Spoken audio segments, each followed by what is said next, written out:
Today's video is going to be a little different. Today, I am not just your finance teacher. Today, I am also your cautionary tale. Everything I am about to tell you, every single mistake on this list, I have personally, enthusiastically, and sometimes repeatedly done myself. I did not just make these mistakes. I made them with confidence.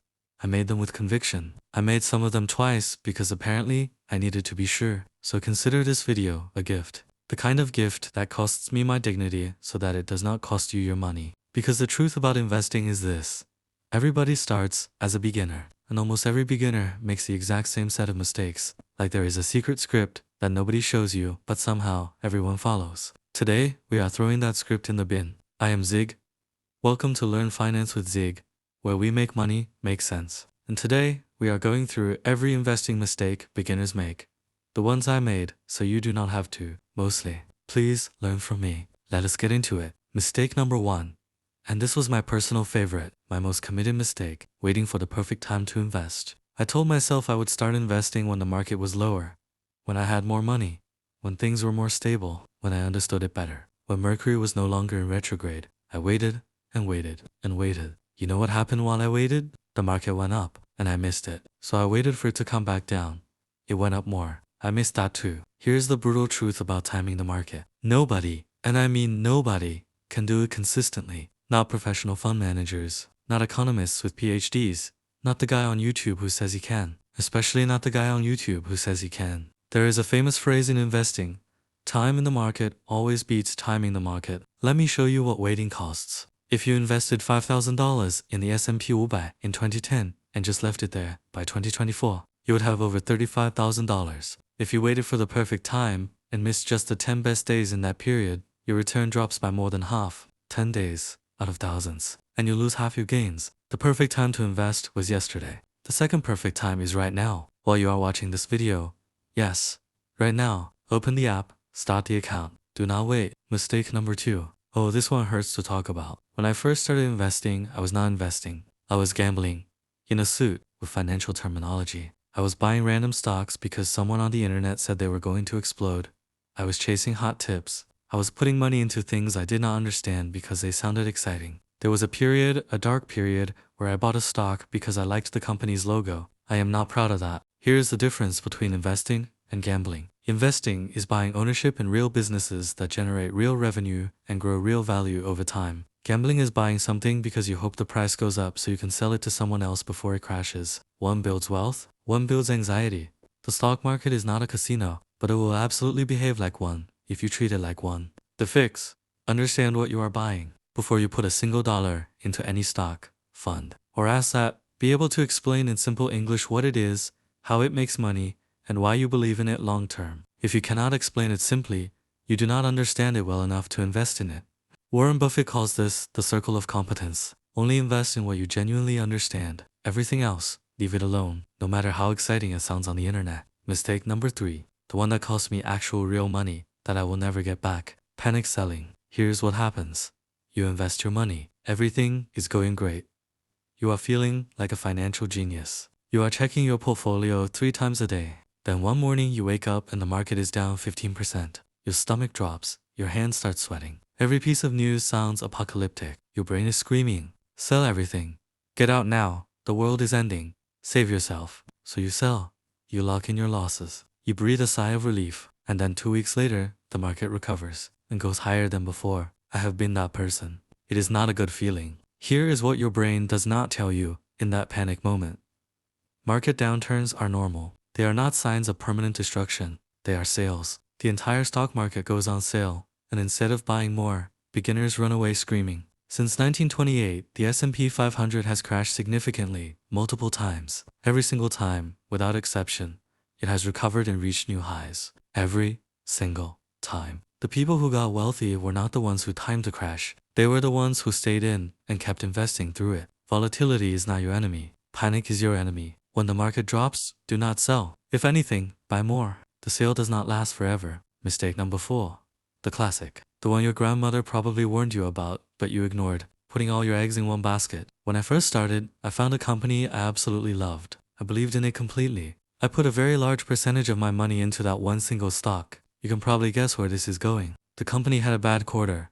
Stock dropped 40%. My portfolio looked like it had been in an accident. Here's the thing about individual stocks. Even the best companies have bad years. Even great companies go bankrupt. Enron, Blockbuster, Lehman Brothers. Nobody saw those coming until they were already gone. The solution is diversification. Spreading your money across different companies, different sectors, different asset classes, different countries. And the simplest, most powerful way to diversify as a beginner: index funds. An index fund lets you invest in hundreds or thousands of companies at once. If one company collapses, it barely affects your portfolio because you own a tiny slice of hundreds of others. You want to know the beautiful irony of index funds? They are boring. Spectacularly boring. And they have made more ordinary people wealthy than almost any other investment vehicle in history. Boring wins again, just like our last video. Do not put all your eggs in one basket.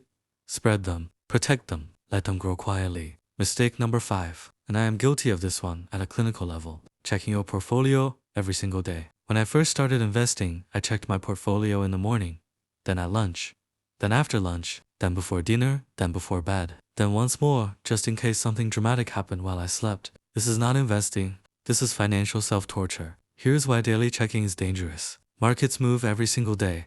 Up and down, up and down. Most of those movements are completely meaningless noise in the context of long-term investing. But your brain does not see noise. Your brain sees every red day as a disaster and every green day as genius. And that emotional roller coaster leads directly to bad decisions. Studies show that investors who check their portfolios daily are significantly more likely to make emotional trades, which means more likely to buy high and sell low. The exact opposite of what you want to do. The fix is almost embarrassingly simple. Check your portfolio less, once a week at most. Once a month is genuinely fine for a long-term investor. Once a quarter is actually healthy. Set it up, invest regularly, then close the app. Go live your life. Let the money work without your daily supervision. Your portfolio does not need you hovering over it like a nervous parent at a school play.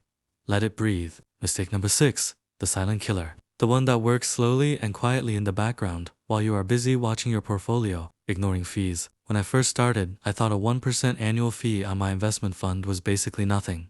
1%, that is tiny. Practically invisible. It is not tiny, it is not invisible. Over a lifetime, it is absolutely devastating. Let me show you with real numbers. 2 investors. Both invest $10,000.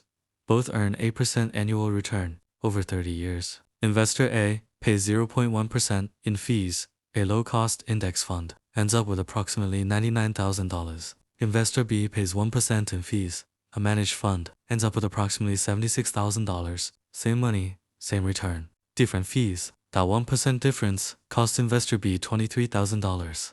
Over a longer period or with more money invested, that gap becomes hundreds of thousands of dollars. Fees are the quiet thief sitting in your portfolio every single year, taking a slice of your future wealth. Always check the expense ratio before investing in any fund. Look for index funds with fees below 0.2%. They exist.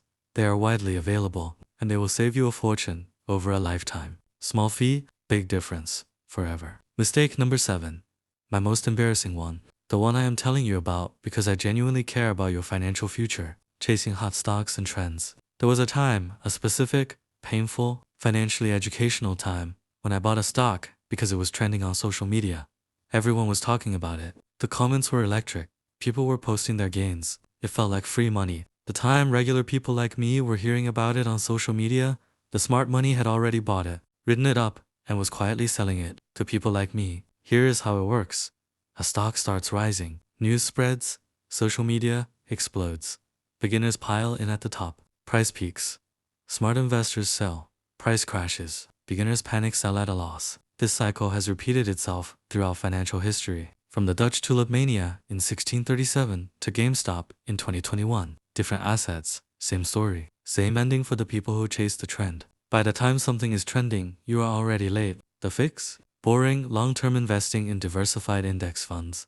Not exciting, not viral, not Instagram-worthy, but in 20 years, life-changing. The best investment strategy is almost always the one nobody is talking about excitedly on social media. Mistake number 8. And I saved this one for last, because it is the biggest mistake of all. Not investing at all. After everything I just told you, the timing mistakes, the panic selling, the bad stock picks. You might be thinking that investing sounds complicated and risky, and maybe it is safer to just keep money in a savings account. And I understand that feeling completely, but here is the hard mathematical truth. Inflation averages around 3% per year. A standard savings account pays around 0.5% interest, which means every single year your money sits in a savings account. It is losing approximately 2.5% of its purchasing power. You are not playing it safe. You are losing slowly, quietly, in a savings account that feels responsible but is actually working against you. The biggest risk in investing is not losing money in the market. The biggest risk is never starting at all. A person who invested $200 a month from age